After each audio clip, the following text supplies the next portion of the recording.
Agora está na hora de prestação de serviço e de informação para você com o quadro Conexão Legal. Hoje temos a honra de ter a participação ao vivo desse conceituado advogado aqui da nossa região, Dr. Luiz Gomes, trazendo sempre um tema de interesse e de destaque que esteja em pauta na sociedade brasileira neste momento. E hoje nós vamos falar do projeto de lei que alterou a Lei de Improbidade Administrativa. Projeto que foi aprovado na Câmara dos Deputados, segue agora para a votação no Senado Federal. Doutor Luiz Gomes, bem-vindo ao Conexão Legal. Bom dia, prazer tê-lo conosco ao vivo nesta edição do Conexão 98. Bom dia, Vanilson, e ao todo o público aí da Rádio 98, pessoal também que nos assiste aí pelo YouTube, pelo canal da rádio no YouTube. E estamos aqui hoje, né, para, como você disse, prestar mais um serviço aí de esclarecimento à sociedade sobre a Lei de Improbidade Administrativa, né? Estou aqui ao seu dispor. Luiz Gomes, eu gostaria que o senhor começasse trazendo para a gente uma explicação. Muita gente fala de improbidade administrativa, mas nem todo mundo sabe do que se trata. Eu gostaria que o senhor explicasse para a gente primeiro o que é uma improbidade administrativa.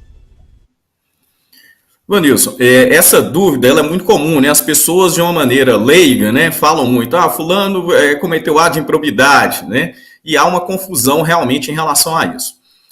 Primeiramente, eu gostaria de dizer que a Lei de Improbidade Administrativa, ela foi aprovada em 1992. Então, essa questão do contexto em que uma lei é feita, ela é muito importante para a gente poder entender. Em 1992, talvez os mais jovens aí não vão se lembrar, mas foi a época em que teve o impeachment do presidente Collor. Então, a Lei de Improbidade Administrativa, ela remonta a essa época, né, do impeachment do presidente Collor, e ela veio, como sempre, né, para tentar diminuir, ou pelo menos, né, minimizar aí esses atos de desonestidade que normalmente são praticados com verba pública. Então, a Lei de Improbidade, ela tem vamos dizer assim, essa característica de envolver atos de desonestidade. Então, improbidade administrativa, ela está muito relacionada à questão da desonestidade. E a Lei de Improbidade Administrativa, ela estipula 3 tipos de improbidade. Então, a gente tem aí uma improbidade administrativa que é praticada pelo gestor, por qualquer servidor público, ou mesmo pelo particular, né? É possível também essa responsabilização do particular, que cause prejuízo à administração pública, é um tipo de ato. Também pode ser um ato de improbidade administrativa que causa enriquecimento ilícito do agente público, que aí é o mais comum, né, que a gente vê.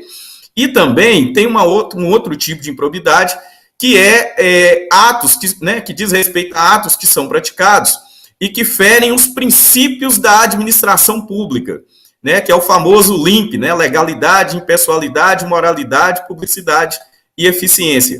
Então, a Lei de Improbidade Administrativa, ela estabelece, vamos dizer assim, essas 3 categorias de ato de improbidade. Doutor Luiz Gomes, eu gostaria que você explicasse para a gente se a improbidade administrativa é uma espécie de crime e qual seria a diferença. Sim, Vanilson, vamos lá, vamos explicar isso. Essa é uma pergunta muito importante. Quando fala que alguém está sendo processado por um ato de improbidade, as pessoas normalmente já imaginam aquelas cenas, né, da Polícia Federal, indo na casa da pessoa às 6 horas da manhã, prendendo, né, e não é bem assim. A improbidade administrativa, a gente fala que ela tem natureza civil, né? Então, você tem o crime, né, que é analisado pelo Ministério Público, né, que oferece denúncia e que o juiz criminal é que vai, né, vamos dizer assim, apreciar a demanda e julgar, e você tem os atos de improbidade. Os atos de improbidade, a gente fala que eles têm natureza civil. Então, por exemplo, em Teoflotone, né, que nós temos aqui 2 varas cíveis, se houver uma ação de improbidade, não é o juiz criminal que vai julgar. Quem vai julgar é o juiz da vara civil, né? O mesmo juiz que que mexe com contrato, que mexe com outras situações aí de pensão, separação, divórcio. É esse juiz né? É a natureza cível do ato de improbidade. Então, há uma diferença. Improbidade administrativa, ela não se confunde com crime. Agora, às vezes, a gente tem um ato que se enquadra nas duas categorias. Então, por exemplo, um agente público que se apropria de verba pública, ele pode ser, eventualmente, responsabilizado por crime contra a administração pública e também por ato de improbidade administrativa. Então, há essa diferença. E explica pra gente, doutor Luiz, por que está sendo feita, então, essa alteração na lei? Como eu disse anteriormente, Vanilson, a lei de improbidade administrativa, ela foi criada em 1992, então ela já está aí, o ano que vem, né, ela já vai fazer aí 30 anos. E nesses 30 anos, a sociedade mudou, as situações mudaram, os tipos de responsabilização de agentes públicos também mudaram. E há uma certa, vamos dizer assim, há um certo receio, né, que a gente percebe hoje dos agentes públicos em gerir a coisa pública, em tomar determinadas decisões por conta das responsabilizações que estão previstas na lei de improbidade. Então, há uma ideia de que ela se tornou muito severa e que, em até alguns momentos, ela engessa a administração pública, porque o gestor ele fica com receio de praticar determinado ato, ainda que lícito, né, na visão dele, e ser responsabilizado por improbidade administrativa. Eu vou te dar um exemplo. Se você pegar aí um servidor público efetivo, né, uma pessoa que fez concurso e tudo, e se você disser para ele assim, fulano, nós vamos te colocar na comissão de licitação, normalmente eles não querem ir. O servidor público tem medo, literalmente medo, né, de, por exemplo, atuar numa comissão de licitação, por conta dessa possibilidade de ser responsabilizado, não porque ele seja desonesto, mas porque ele pode praticar qualquer ato ali que venha a sujeitá-lo a um processo de improbidade administrativa. Então, existem, né, alguns aduzem que existem alguns exageros, né, na responsabilização, e outros falam que não, que a lei está boa, que realmente tem que manter, que as penalidades previstas que são adequadas. Então, isso foi feito um amplo debate na sociedade. E esse projeto de lei, Vanilson, que foi aprovado, ele é de 2018. Ou seja, esse assunto já vem sendo debatido há 3 anos. Né? O presidente da Câmara dos Deputados, à época, o Rodrigo Maia, ele criou uma comissão de juristas. Então, essa lei foi nomeada aqui uma comissão de juristas, composta por quase 10 juristas. O presidente dessa comissão é um ministro do Superior Tribunal de Justiça, Mauro Campbell. Ele é que é o presidente da comissão, então você teve participação de pessoas do judiciário, né? E essa lei ela vem sendo trabalhada, feitas audiências públicas e tudo mais, no sentido de adequar a lei à realidade. Doutor, há quem diga, há quem defenda que essas alterações na lei, elas poderão gerar impunidade. O senhor considera correto esse raciocínio? Ô Vanilson, eu penso que é um raciocínio equivocado, e vou explicar aqui por quê. Na verdade, a lei de improbidade administrativa, ela traz alguns tipos de responsabilização que necessariamente não envolvem desonestidade, que era o intuito principal, o intuito originário da lei. Então, eu trouxe aqui alguns exemplos bem didáticos sobre essa questão. Não sei se a câmera vai conseguir pegar aqui, mas eu estou com uma decisão aqui do Tribunal de Justiça de Minas, de 2018, em que um agente público foi processado por improbidade administrativa, teve que recorrer ao tribunal para poder ser absolvido. Vanilson, pasme, a ação tem por objeto uma responsabilização por R$ 499. R$ 499, né? E nesse caso aqui, é um município de Sem Peixe. Eu nem sabia que existia esse município de Minas Gerais. Tomei conhecimento através aqui da decisão. Então, gerou uma responsabilização por improbidade administrativa por uma questão de R$ 499.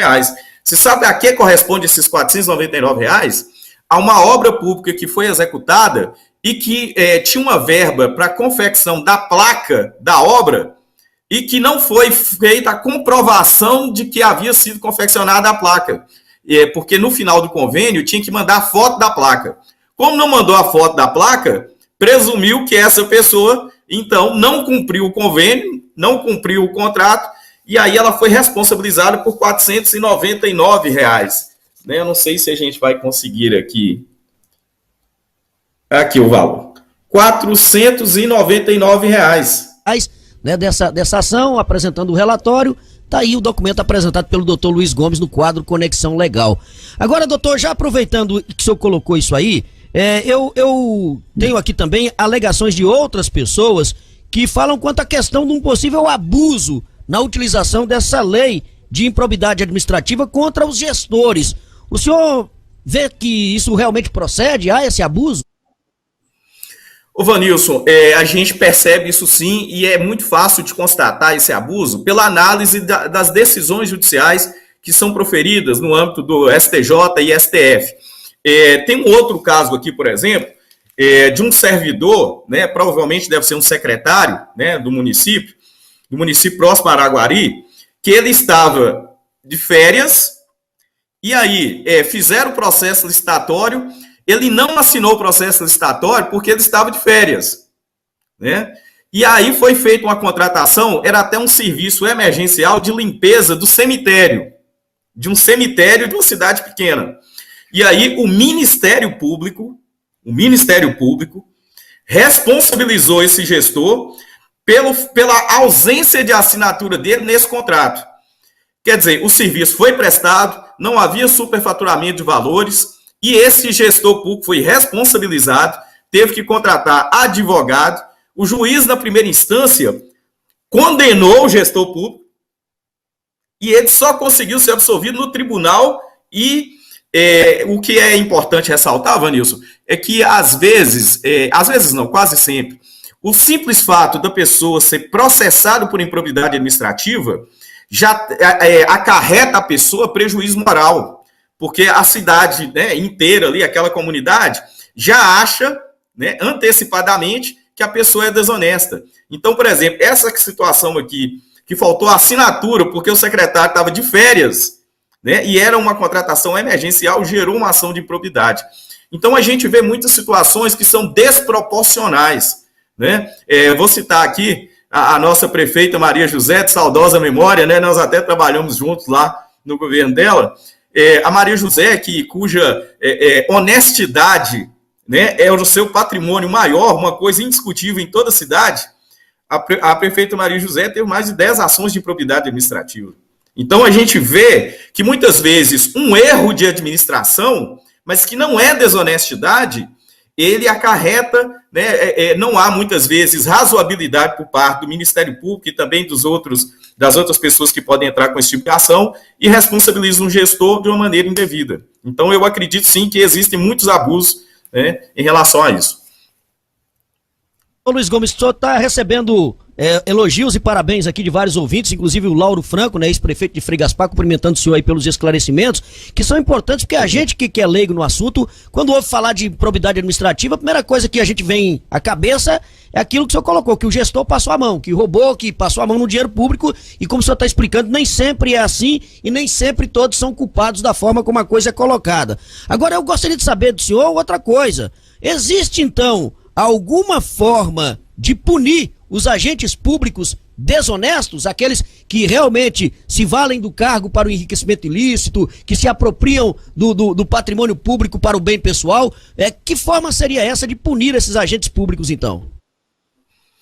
Ô Vanilson, é interessante aí a pergunta pelo seguinte: a principal mudança legislativa que está ocorrendo na lei de improbidade administrativa é justamente de deixar a lei para esses casos graves. Então, a gente fala que agora os atos de improbidade administrativa, em sua, né, grande maioria aí, para que eles sejam responsabilizados, eles vão ter que ser praticados com dolo. E o que é dolo? É a vontade livre e consciente do agente público de praticar, nesse caso aí, a desonestidade. Né? Então, e é importante a gente dizer também, Vanilson, que a lei de improbidade administrativa atual, as penas dela, que estão previstas nela, muitas vezes são mais graves, preste bem atenção nisso, Às vezes a lei de improbidade administrativa ela traz penas mais graves do que o próprio Código Penal para a questão de crime. Então, tem determinadas situações que um gestor público ele vai preferir ser processado criminalmente do que pela lei de improbidade. Vou dar um exemplo. Vamos pegar aqui, eu vou até citar aqui, Vanilson, você tem aqui um livro que se chama Direito Administrativo do Medo. Deixa eu acertar aqui. Então, é Direito Administrativo do Medo. Esse livro, na verdade, ele é fruto de uma tese de doutorado que mostra que, às vezes, a lei de improbidade administrativa ela acaba acarretando medo para os gestores, né? E por que isso acontece? Porque o gestor ele pode ficar, no mínimo, o gestor ou o servidor público, né? Porque é importante falar que o servidor público comum também pode ser responsabilizado por improbidade administrativa, né? E mesmo particular também, em determinadas situações. Então, ele vai ter aí, cassado por 8 anos, no mínimo, os direitos políticos. Ele pode ter bloqueio de bens, perda de cargo público, né? Vamos imaginar aí uma pessoa que tem uma função relevante, que tem lá uma remuneração de 10, 15 mil reais, e que ele está aí à beira de aposentar, que caia numa situação dessa. Se ele for condenado por a lei de improbidade administrativa, mesmo em casos em que não há desonestidade, ele pode perder o emprego. Imagina uma situação dessa pessoa que está prestes a aposentar, como é que ele vai recomeçar a vida dele? Se ele perde o emprego dele em razão de uma decisão dessa. Então, assim, as penas são muito graves. Agora, já existem outros mecanismos de responsabilizar essas pessoas. Então, por exemplo, a ação criminal é uma delas. Né? Então, aquela pessoa que praticou o ato com desonestidade, ele pode ser processado criminalmente. Uma outra situação, ele pode, uma pessoa que desviou, que tenha, por exemplo, se apropriado de dinheiro público ou que tenha aplicado, vamos dizer assim, esse dinheiro de forma irregular, ainda que seja na própria administração pública, ele pode ser condenado a devolver o dinheiro, mas não precisa ser condenado por improbidade administrativa. Existem ações civis de ressarcimento. Então, por exemplo, um gestor bem intencionado, mas que praticou um ato que gerou um prejuízo de 300 mil reais para o município, para o estado ou para a União, ele pode ser acionado judicialmente para devolver o dinheiro. Mas isso não significa que ele vai ter que ficar 8 anos inelegível, que vai ter todos os seus bens bloqueados. Existem meios de ressarcir o patrimônio público sem que a pessoa seja, vamos dizer assim, taxada, né, de desonesta por ato de improbidade. Ok? Bom, doutor, para a gente finalizar, eu gostaria de saber qual que é o cenário da aprovação da lei e as perspectivas com a sua eventual aprovação. Sim, Vanilson. Não sei se as pessoas, né, acompanharam aí essa semana, mas a votação ela foi bem expressiva, né? Então, a gente acredita que no Senado também haverá, né, essa aprovação, eu acredito, né, nisso. E aí ela segue, né, como você já adiantou também, para a sanção do presidente da República. O que a gente espera, essa perspectiva da aprovação, é de que haja um equilíbrio, né, nessa relação. Ou seja, que a lei de improbidade administrativa, realmente que ela faça a punição das pessoas que são desonestas, das pessoas que agem com dolo, mas não aquele gestor público que muitas vezes, por não conhecer, né, e não se exige do gestor público conhecimento de administração pública, né, você tem ali um médico, um fazendeiro, um comerciante, que se torna prefeito. Você não pode exigir de uma pessoa dessa um nível de conhecimento da máquina pública suficiente que ele não cometa erro. Então, erros administrativos, eles são comuns. O que é necessário com a aprovação da nova lei é justamente separar aquilo que é erro administrativo do que é desonestidade. E é importante também, Vanilson, ressaltar que o projeto de lei que está sendo aprovado agora, ele aumenta, né, a punição e principalmente a inelegibilidade, né, dos agentes públicos no caso de dolo. Ou seja, quando ficar comprovado que a pessoa realmente agiu desonestamente, ela vai ter uma penalidade maior. Então, a ideia é que haja um equilíbrio no trato aí dessas questões de improbidade. A perspectiva é essa. É isso que se espera, Vanilson. Muito obrigado, doutor Luiz Gomes. O Altair, por exemplo, Altair Santana da Copertu, está dizendo aqui que, parabenizando o senhor pela entrevista e dizendo que o senhor está coberto de razão, porque alguns gestores estão sendo julgados e condenados pela justiça e pela própria população, e muitas situações, inclusive, sem provas concretas, está dizendo aqui o Altair da Copertu. Eu até me recordo de um caso que aconteceu aqui em Teoflotone, só para a gente finalizar esse assunto, do ex-prefeito Edson Soares, que estava no meio de uma disputa eleitoral, era candidato a vice na ocasião da Maria José, e ele teve cassado o seu direito de candidatura por uma condenação em um processo de improbidade administrativa por causa de contratação de uma servidora para o cargo de auxiliar de serviços gerais. Quer dizer, ficou um tempão inelegível, não pôde concorrer à disputa naquela época, e esse daí é um dos casos que só tem citado, que pode ter ocorrido uma falha, mas uma falha administrativa e não desonestidade, porque contratar um servidor para um cargo de auxiliar de serviços gerais, com o salário correto, com tudo correto, não caracteriza desonestidade, muito pelo contrário, né, doutor? Ô, Vanilson, justamente foi uma única contratação, e a pessoa prestou serviço, né, prestava serviço normalmente, e o Edson Soares foi condenado e ficou 8 anos inelegível por uma única contratação. Tem um caso também, Vanilson, que chamou muita atenção, de um reitor, não sei se você vai se lembrar disso, de um reitor de uma Universidade Federal de Santa Catarina. Ele foi processado, ele era reitor, e como gestor da universidade, ele lidava com contratos, com licitações e tudo, e aí esse reitor dessa Universidade Federal de Santa Catarina, ele suicidou. Quando ele foi processado, o Ministério Público processou esse reitor, e ele acabou suicidando justamente porque ele se sentiu envergonhado, ele sentiu que, vamos dizer assim, houve uma antecipação da culpabilidade desse gestor. E esse reitor, ele suicidou por conta de um processo desse. E o pior de tudo, depois foi provado que o reitor, o ato que ele tinha praticado não tinha sido um ato desonesto. O reitor, ele foi provado que ele agiu de forma correta.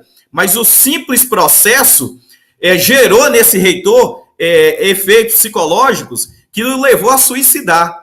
E depois da morte dele, constatou-se que, na verdade, não havia improbidade administrativa. Uma solução para esses problemas também, da questão da improbidade administrativa, até o Gibson faz aqui uma sugestão, que o político deveria ser formado em gestão pública, ter aí uma certa preparação para esses casos também, e teria de cobrar de todos os políticos esse tipo de preparação. Eu concordo com ele, que o gestor ele tem que estar bem preparado também para saber o que ele pode e o que ele não pode fazer dentro da administração. Agora, quanto à questão da legislação, isso aí é outro aspecto, é uma situação bem controversa, né? E a gente vai voltar nesse tema aqui, viu, doutor Luiz Gomes? Muito obrigado aí pelas informações, pela verdadeira aula que o senhor deu pra gente aqui nesse Conexão Legal de hoje, e em breve nós vamos voltar a debater esse tema aqui na nossa programação do Conexão 98. Vanilson, eu agradeço aí o espaço, né, a possibilidade da gente participar e fazer esses esclarecimentos aí aos ouvintes da Rádio 98. Um abraço aí, um bom fim de semana a todos e até breve.